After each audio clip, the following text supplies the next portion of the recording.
We have finished the theme that we did last week. We're starting a new theme, and I would like today just to set a context in which this new theme is going to be taking place.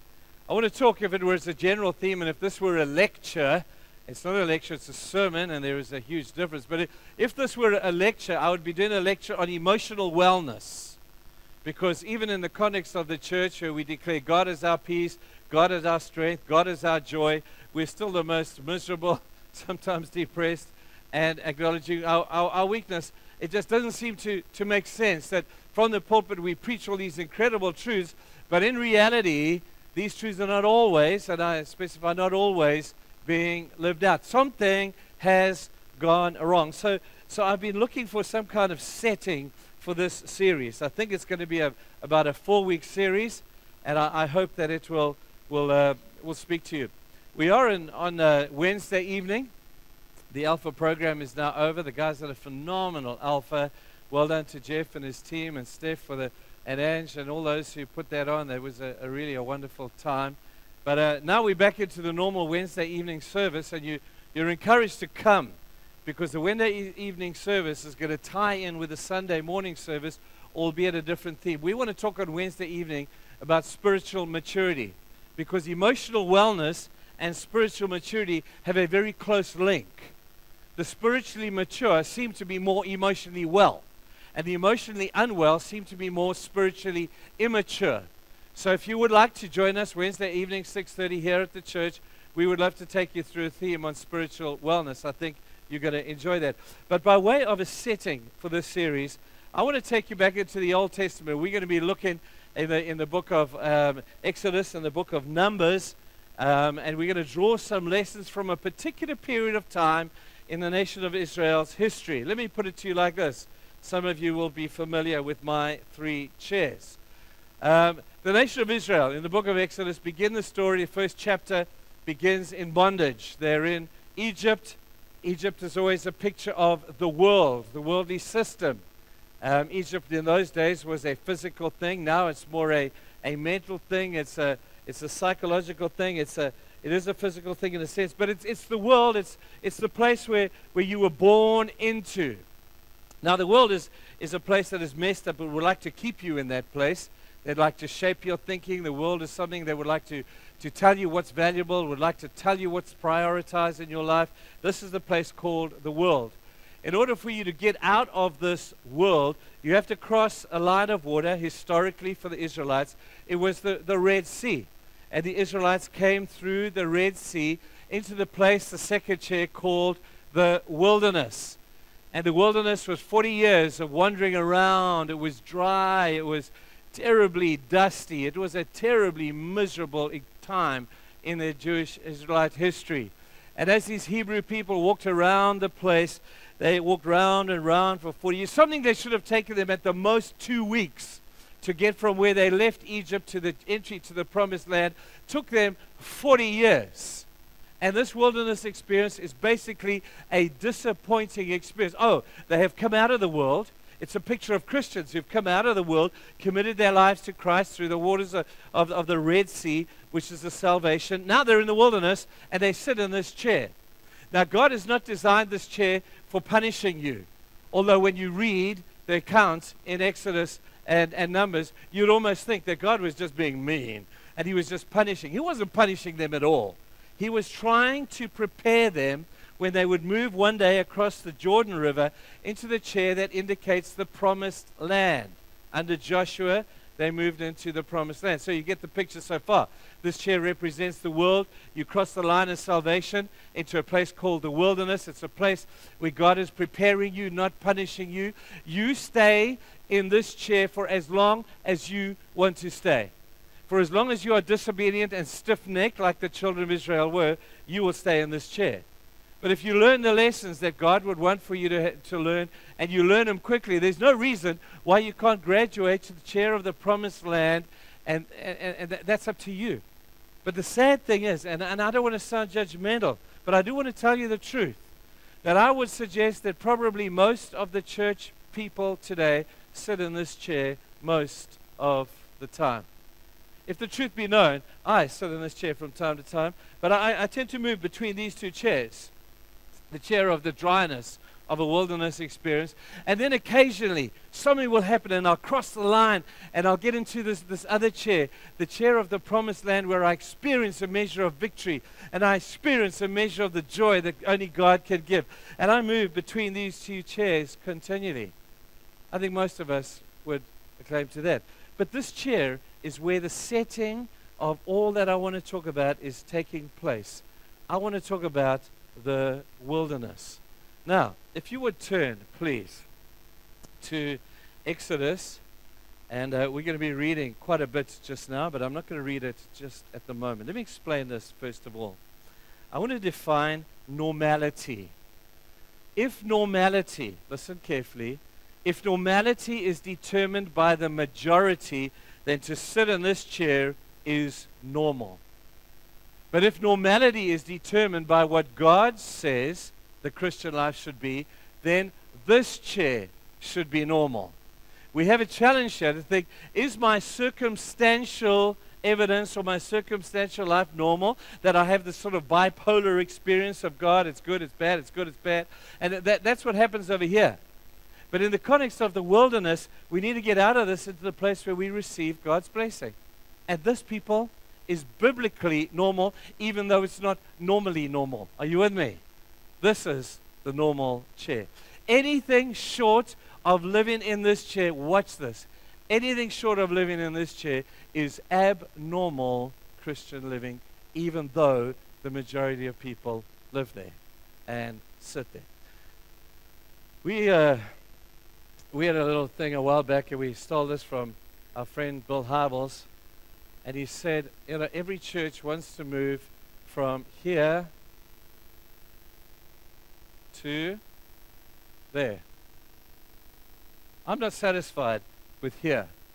I want to move there. Now, there's a couple of ways that we can move you from here to there, to move you from the wilderness to the promised land. And the one way is for me to tell you how good it is there, and I will do that. The other way is for me to tell you how bad it is here, because that's the reality check that most of us absolutely need. Now, this emotional wellness thing is an intriguing thing. There's a definite link between it and spiritual maturity.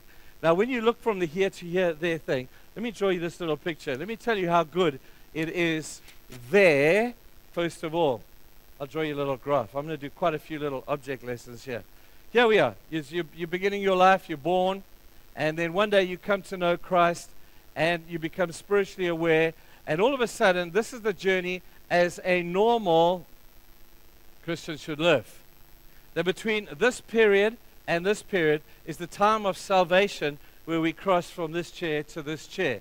This is what it should normally look like. Oh, when we hit this higher plane, all of a sudden, we should be on a more consistent thing. There should be joy, there should be victory, there should be peace. This should be the norm. But sadly, it's not always the norm. Jesus promised the norm, and he says, I've come to give you life, and I've come to give it what? More abundantly. This is a picture of the abundant life. This is what Jesus says he came to give. Jesus did not die, people, so that you could have some pale, dry, wishy-washy Christian religious experience. He didn't die and hang on a cross for those hours, let them take away his life, so you could have some dismal, dry, disappointing, deathbed theology kind of experience. He says, I want you to have an abundant life. And Jesus says, this is the normal. Sadly, when you sit in the middle chair, the wilderness chair, it doesn't look like that. This is how good it is, or should be. Let me tell you how bad it really is. This is the there, and here is the here. Guy becomes born, comes to know Christ, and all of a sudden it begins to go like this. It's bipolar Christian living. Have a look in the context of the nation of Israel. This is how bad it was there. They came out of the world, okay? Came through this thing. There's the period of salvation where they came through the Red Sea. Now, that was an incredible high. God opened the Red Sea. Man, that was incredible. But then a couple of days later, boom, they're down again. They're at Mara a few days later, and it's bitter, and it's miserable, and the water's awful. And then they get taken by God to a place called Elim, where there's a great experience, and it's like being on holiday.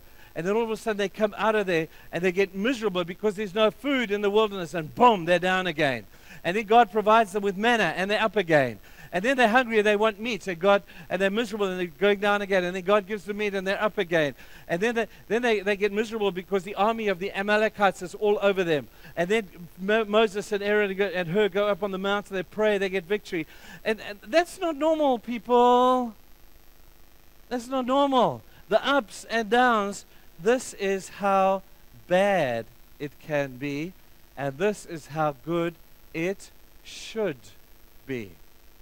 Sadly, if we're honest, most of us could probably identify more with that than we could with anything else. Now, let me turn to the passage. Won't you turn to Exodus chapter 15, and let me describe the first dilemma that we're wanting to face as we talk about how bad it is here. We all know how good it can be. The promised land is a place not without its challenges. So you're allowed a few variations here. Okay, it's not just plain sailing. There will be, but they won't be nearly. The highs will not be as high and the lows will not be as low. There's a greater consistency in the good of what we should be living. Let me tell you how bad it really was. I'm going to read to you a little bit right now, but I'm going to need somebody to come and write for me. Leanne, would you mind? You can. They're very simple words. Come, Leanne. You're a teacher. You have to be able to spell. What I want to do is... Okay, here we go, Leanne.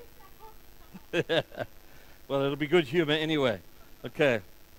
All right. You will read in this particular passage, let me set the scene for you, 9 times a dysfunctional position that Christians get themselves where they grumble. So you could write grumble on the top there.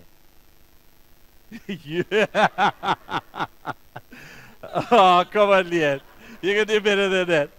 Okay. And what I want you to do is I'm just going to read to you. And as we come upon a particular characteristic of grumblers, I'm going to stop and Leanne is going to write that word up for you. And let's see how many we can find in Exodus chapter 15, 16, and the first part of chapter 17. As I read, won't you pick up some of the symptoms or characteristics of grumbling people, and then I'll shout them out and spell them for Leanne. Okay, here we go. I want to start from verse 22 of chapter 15. Now they'd just come out of Egypt. They'd gone through the Red Sea. They were on an absolute high. They'd seen the power of God manifest itself as the sea was opened, that the army of Pharaoh was drowned. They were on the wilderness side, and everything looked like it was really flying. Then all of a sudden, this happens. Then Moses led Israel from the Red Sea, and they went into the desert of Shur. For 3 days, people, they traveled in the desert without finding water. When they came to Mara, they could not drink its water because it was bitter. That is why the place is called Mara. So the people grumbled. There it is. Grumbled against Moses, saying, "What are we to drink?" Now, the first characteristic of grumblers is that they're very forgetful. F-O-R. Forgetful. They are very forgetful. Good night. It's 3 days since they have seen the mighty seas open, seen the breath of God blow across it. 3 days later, these people are grumbling, they are miserable, and they have incredibly short memories about the power of God and what God can do. So the first characteristic of grumblers is that they're incredibly forgetful. Then Moses cried out to the Lord, and the Lord showed him a piece of wood. He threw it into the water, and the water became sweet. There the Lord made a decree and a law for them, and there he tested, remember that word tested, them. He said, "If you listen carefully to the voice of the Lord your God and do what is right in his eyes, if you pay attention to his commands and keep all his decrees, I will not bring on you any of the diseases I brought on the Egyptians, for I am the Lord who heals you." Emotional wellness, people, begins when you come out of Egypt and you get guaranteed by God. if you will follow the laws of God, that He will heal not just your body, but He will heal your mind as well. So when He talks about these diseases, He's not just talking about physical diseases. He's talking about emotional wellness. That the children of Israel came out of bondage in Egypt to the old religious system of the world and the values and stuff, came into the wilderness, and God is saying, if you'll just follow me, I will renew your mind. Now therein is a biblical principle, renewing your mind. Sadly, it didn't happen. Then they came to Elim, where there were 12 springs and 70 palm trees, and they camped there near the water. No, Lee. Oh, man. Just behave. I knew I shouldn't have asked you. The whole Israelite community set out from Elim and came to the desert of Sin, which is between Elim and Sinai, on the 15th day of the second month, and they came out of Egypt. In the desert, the whole community grumbled again against Moses and Aaron. The Israelites said to them, if only we had died by the Lord's hand in Egypt. There we sat around pots of meat and we ate all the food we wanted. But you have brought us out into this desert to starve this entire assembly to death. There's the second symptom of grumblers, is they are complainers. Complainers. Then the Lord said to Moses, I will rain down bread from heaven for you. The people are to go out each day and gather enough for that day. In this way I will test them and see whether they will follow my instructions. That's test, second time. On the sixth day, they are to prepare what they bring in, and that is to be twice as much as they gather on the other days. So Moses and Aaron said to all the Israelites, in the evening you will know that it was the Lord who brought you out of Egypt, and in the morning you will see the glory of the Lord, because He has heard your grumblings against Him. Who are we that you should grumble against us? Moses also said, you will know that it was the Lord when He gave you meat to eat, when He gives you meat to eat, in the evening, and all the bread you want in the morning, because He has heard your grumbling. There it is against Him. Who are we? You're not grumbling against us, but against the Lord. That's hectic. When you grumble, you don't grumble against man. Generally, you grumble against God.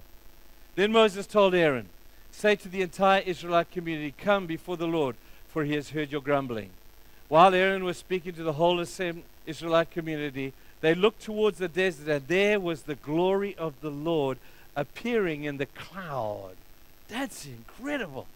The Lord said to Moses, I have heard the grumbling of the Israelites. Tell them, at midnight you will eat meat, and in the morning you will be filled with bread.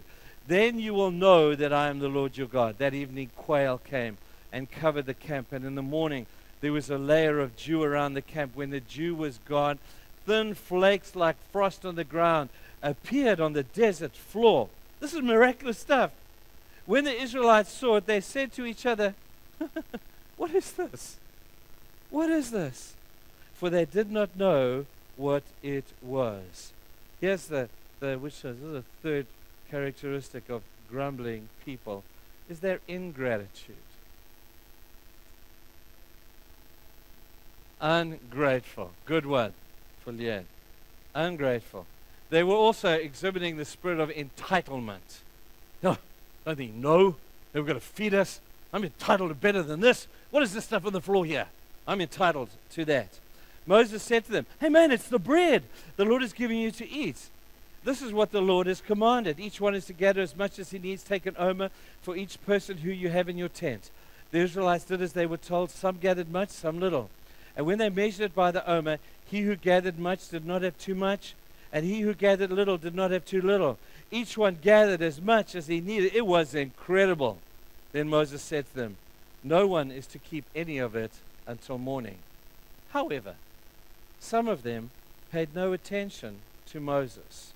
This is the unteachableness of grumbling people. They were just unteachable. However, some of them paid no attention to Moses. He just explained the whole deal to them. They kept part of it until morning, but it was full of maggots and began to smell. So Moses was angry with these unteachable, stiff-necked people. I added that part in. Each morning, everyone gathered as much as he needed, and when the sun grew hot, it melted away. On the sixth day, they gathered twice as much, 2 omers for each person, and the leaders of the community came and said this to Moses. He said to them, "This is what the Lord commanded. Tomorrow is to be the day of rest, a holy Sabbath to the Lord. So bake what you want to bake and boil what you want to boil, save whatever is left, and keep it until morning," because the next day was the Sabbath day. So they saved it until morning as Moses commanded, and it did not stink or get maggots in it. "Eat it today," Moses said, "because today is the Sabbath of the Lord. You will not find any of it on the ground today. 6 days you are to gather it, but on the 7th day there will be none of it." Nevertheless, here we have it again, some of the people went out on the 7th day to gather it, but they found none. Then the Lord said to Moses, "How long will you refuse to keep my commands and my instructions? Bear in mind that the Lord has given you the Sabbath. That is why on the 6th day he gives you bread for 2 days. Everyone is to stay where he is on the 7th day. No one is to go out." So the people rested on the 7th day. Leon, you've got to put down there stupid. Grumblers are stupid people. God has put it in the plan that you should have a Sabbath day. You need it, people. You need it. And if you will continue to work 7 days a week and all that kind of stuff, it's going to exhaust you, and it's not what God would want. And anybody who does not listen to this law of God, I couldn't think of another word other than stupid, because God has given you the Sabbath for your own good. And he said the Sabbath is not just about a day off, it's about worship.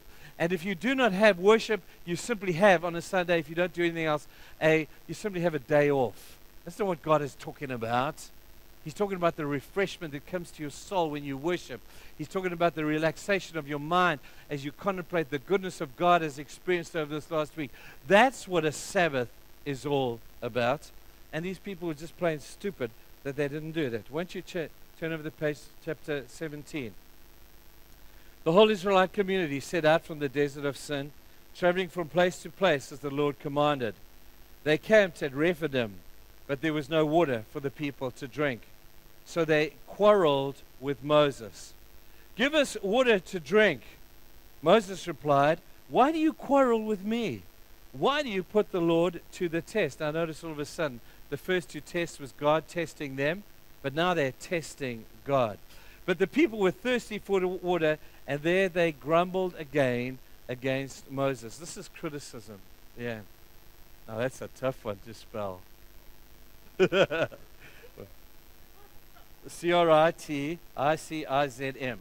I think. Whatever. And they began to criticize. Grumblers are great criticizers. When Moses cried out to the Lord, "What am I to do with these people? They're almost ready to stone me." You see, criticism is just the beginning. Condemnation is the end result. So condemnation. Condemn. C-O-N-D-E-M-N, I think. By his father, by your father. Condemn. Nurse. E-R-S. Yeah, that's good. Yeah, there is. Condemn. Then the Lord answered Moses, "Walk on ahead of the people. Take with you some of the elders of Israel, and take in your hand the staff with which you struck the Nile. And go, I will stand there before you at the rock of Horeb, and strike the rock, and the water will come out for the people to drink." So Moses did this in the sight of the elders of Israel. And he called the place Massah and Meribah, because the Israelites quarreled, and because they tested the Lord, saying, "Is the Lord among us or not?" Here's the last one. You'll be happy to know. Is cynicism.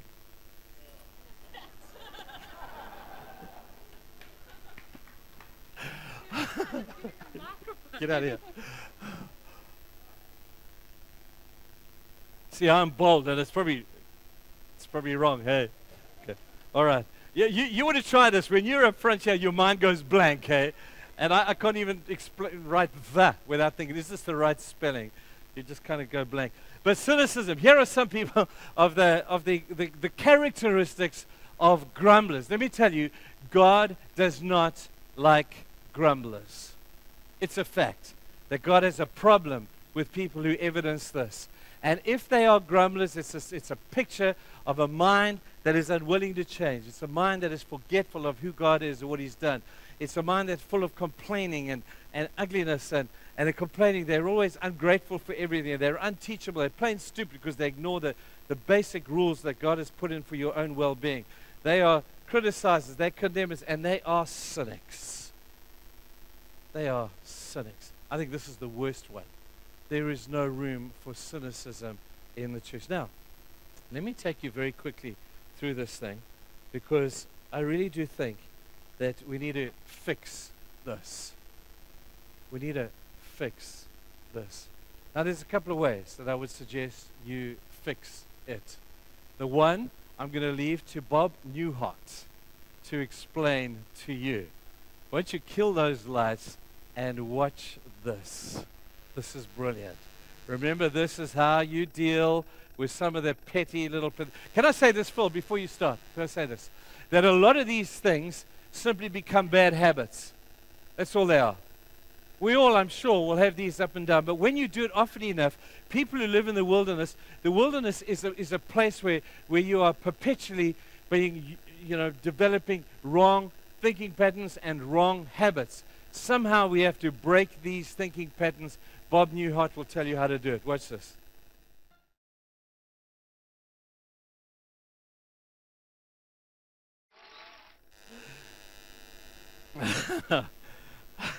Oh, you love that.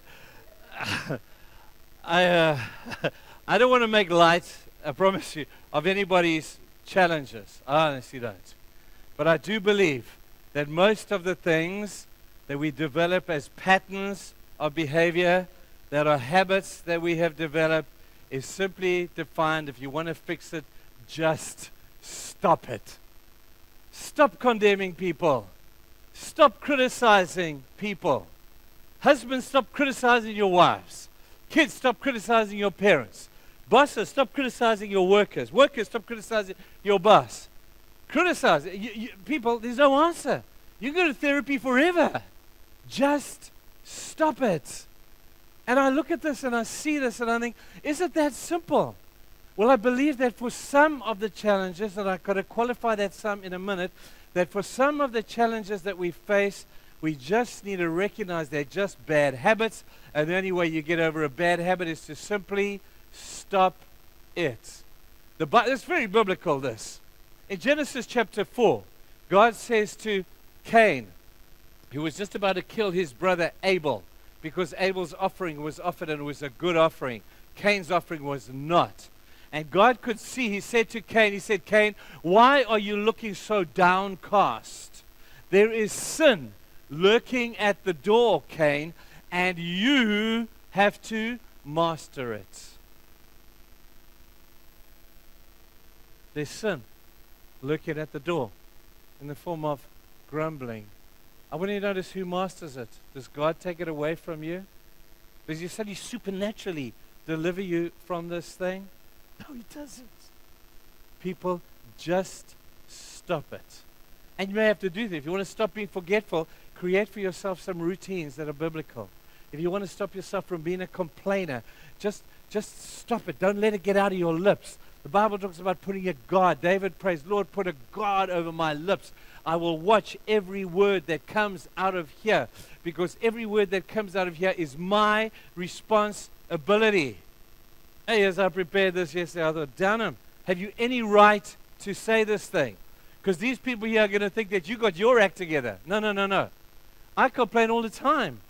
I'm complaining about potholes. I'm complaining about, people not passing our plans. We want to build this thing and we get our plans held up I'm a whiner, man. And I've just got to stop it. Don't go to therapy for that, people. Just stop it. Now, at Mount Sinai, God came to the people of Israel with the law. Call it the 10 Commandments. And God was basically saying to the children of Israel, I have seen your lives. I've seen your idolatry. I've seen all the stupid things you have gone. Just stop it. And He gave to them the law so they knew what to stop. Does that make sense? So as much as Bob knew what God was saying, exactly the same thing from the Mount of Sinai, and he gave the children of Israel the 10 Commandments. He's saying, just stop it. Most of the problems we have are problems that we ourselves can fix. Just stop it. But here's the deal. Did it work for the children of Israel? You know, when you look at the number of crises that these people went through, and you think at every crisis, God seemed to come through and deliver them, but they never became emotionally mature. By the time they arrived at the Jordan River, about to look into the country that was represented by this chair, they were sitting here, looking into here, and of the whole generation that came out of Egypt, they all died except a few people who had originally, just Joshua and Caleb and Moses were the only ones that really knew what was happening here. They were the only emotionally mature people. The entire generation of 2 or 3 million people died emotionally unwell because they failed to stop it. And then they failed, secondly, to do this. Listen carefully. For those things that are deep-seated, there's a place and a time for you to take these crises and understand the value of a crisis in your life. They're valuable things. The fact that the same crisis comes up over and over would indicate you have a bad habit. But for those with deep-seated issues, or the stuff that is far deeper entrenched, you need to understand the value of a crisis to simply do this, to change your mind. And it happens when you meet God. You say, how come Moses and a couple of his guys were the only people who crossed into the Jordan, into the promised land emotionally well? Because they were the only people at the point of all the crises that God took them through met God. You see, the people wanted God to meet their need, but they never wanted to meet God. And if your crisis does not lead you to meet God, the chances are you're going to go through this thing over and over and over again. The crisis is not there to punish you. The crisis is there to give you an opportunity to find God in a deeper way. If you miss that, you rewrite the test until you get it. Now, let me put it like this. I heard this illustration this week. If I were to say to Lizanne, can you get me some water, please? And Lizanne would arrive with presumably a glass, and it would have water in it. And she gives, here, Trevor, here's water. And I say, Lizzie, I didn't ask for a cup, I asked for water. You know, she's going to say, well, how do you expect me to get the water to you if I don't put it in a cup? I said, Lizzie, I don't want this.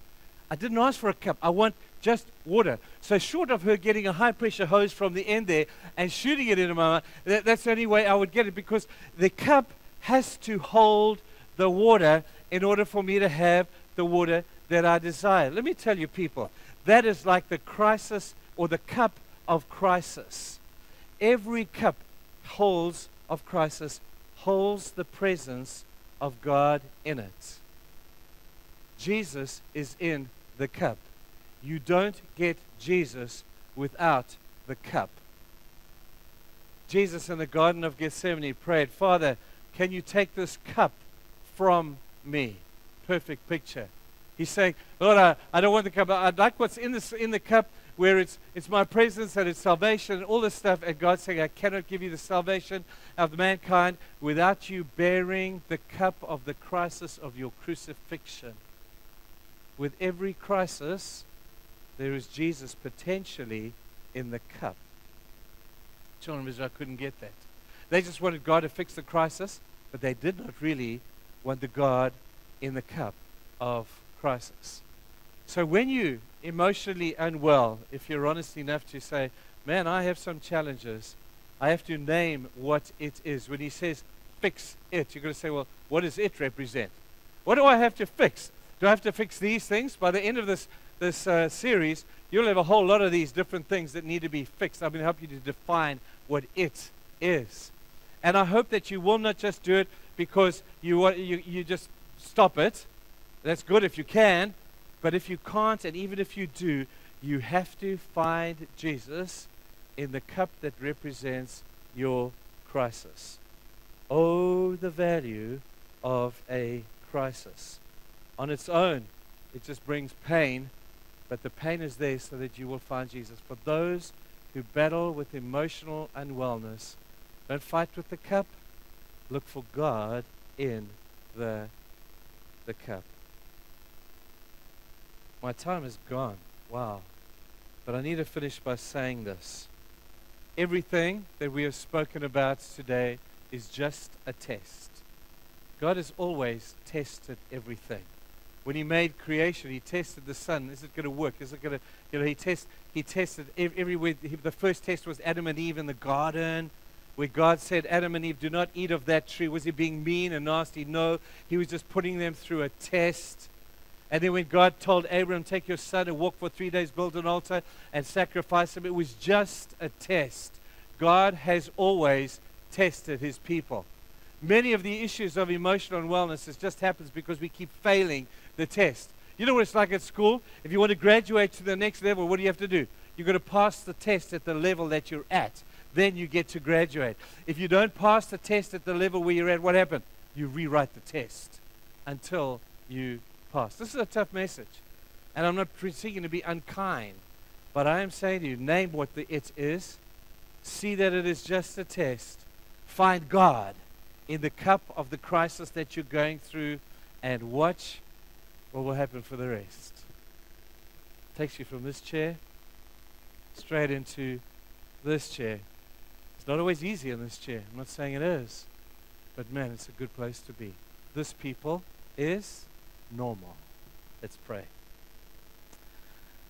Lord, today as we have learned from the children of Israel, we recognize that sometimes when we get into this issue of emotional unwellness, we find ourselves going through these bipolar Christian experiences, it's up and it's down, and that's not normal for us spiritually. It can happen to us physically, but spiritually that's not normal.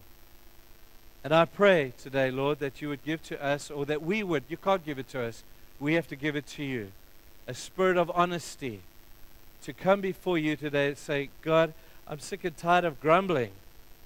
I am a grumbler. I forget your goodness to me. I complain about my circumstances. I'm ungrateful. I feel entitled. I'm unteachable, and sometimes I'm stupid when I go deliberately against your laws. I'm condemning and I'm critical and I'm a cynic, and we need to stand before you today and say, God, we are so sorry that we've become like that. That's not normal. You want us to sit in the chair of the promised land, where there's a measure of victory, where we have your peace, and we have your joy, and we have the sense of well-being to know that even though our lives may not look that good, we can rest confident because we know that we rest in the hands of an incredibly powerful God who's promised never to leave us or forsake us. Thank you, Lord, and I pray that we would find the value of a crisis. Not that we would expect you just to meet our need, but that we would meet you at the point of that need as well. I pray, Lord, that this week, that this congregation here, and those that listen on this from other means, that they would learn what it means to pass this test. It's just a test.